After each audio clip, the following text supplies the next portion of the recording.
नमस्कार. जाणून घेऊयात आजच्या ठळक घडामोडी. मराठी भाषेचा सन्मान राखा. वाहन चालकांनी प्रवाशांशी आपुलकीने संवाद साधावा. इचलकरंजीतील कार्यशाळेत मार्गदर्शन.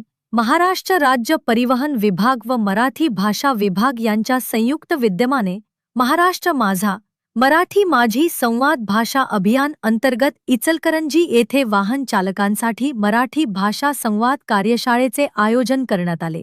मराठी भाषेचा प्रचार प्रसार, प्रवाशांशी सुसंवाद आणि वाहतूक नियमांबाबत जनजागृती हा या उपक्रमाचा मुख्य उद्देश होता.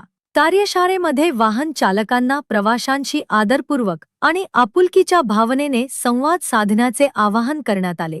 महिलांना संबोधित करताना ताई, मावशी, काकी अशा मराठमोळ्या शब्दांचा, तर पुरुषांना संबोधित करताना दादा, अण्णा, मामा, काका अशा सन्मानपूर्वक शब्दांचा वापर करावा असे मार्गदर्शन करण्यात आले.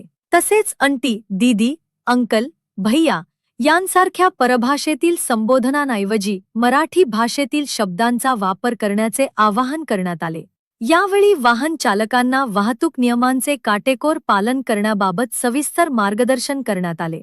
सुरक्षित वाहन चालना, वाहतूक शिस्त आणि सामाजिक जबाबदारी याबाबत जनजागृती करून प्रत्येक चालकाने जबाबदार नागरिक म्हणून नियमांचे पालन करावे असा संदेश देण्यात आला. या कार्यक्रमास वाहन चालक, परिवहन सदस्य राजेश नार्वेकर, डॉक्टर प्रदीप धवळ, नमिता कीर यांच्यासह इचलकरंजी उपप्रादेशिक परिवहन कार्यालयाचे प्रमुख व त्यांच्या संपूर्ण टीमची उपस्थिती होती. उपस्थित मान्यवरांनी मार्गदर्शन करत कार्यक्रम यशस्वी करण्यासाठी विशेष योगदान दिले. अत्यंत नियोजनबद्ध व प्रभावी पद्धतीने हा उपक्रम पार पडला. अशाच लेटेस्ट अपडेट्ससाठी आमच्या इंस्टाग्राम अकाउंटला फॉलो व यूट्यूब चॅनलला सबस्क्राईब नक्की करा व तुमचे कमेंट आम्हाला नक्की कळवा.